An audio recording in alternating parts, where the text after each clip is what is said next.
In a Middle Eastern household, you are supposed to be, something serious. Doctor, lawyer, engineer, those are the three things.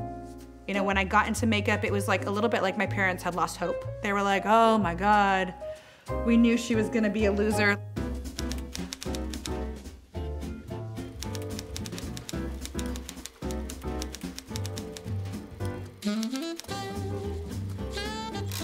My name is Huda Kattan, and I am the founder of Huda Beauty and Wishful.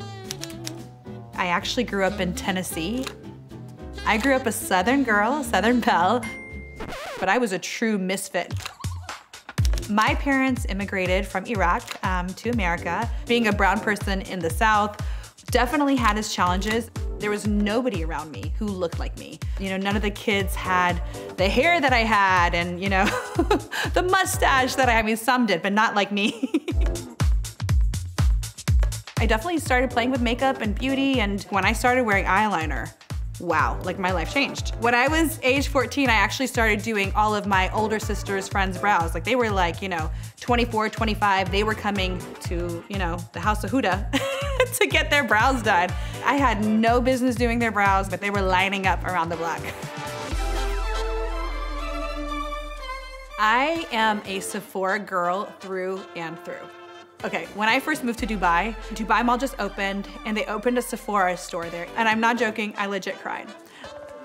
When we launched our brand, I knew for a fact I wanted to be in Sephora. I, by chance, got a meeting with the GM of Sephora Middle East. Indie brands were not a thing at that time. And I was lucky because he was very open-minded. And he was like, look, we'll try you. And I was like, okay, say no more, fam, we're going. Probably the hardest part of my life was actually just struggling with my identity to accept myself and who I was. My ideal of beauty, I thought, was blonde hair and blue eyes.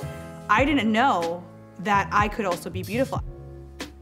Beauty is something that is so transformational, and it makes you feel like you have so much power and you feel like a different person, but you're never a different person. You are the same exact person. When we created Wishful, and when we decided to shoot the campaign, I thought I would be really bold. We're gonna shoot this campaign, no makeup. I got in front of the camera, I took the first photo, and I looked at it. I felt so vulnerable.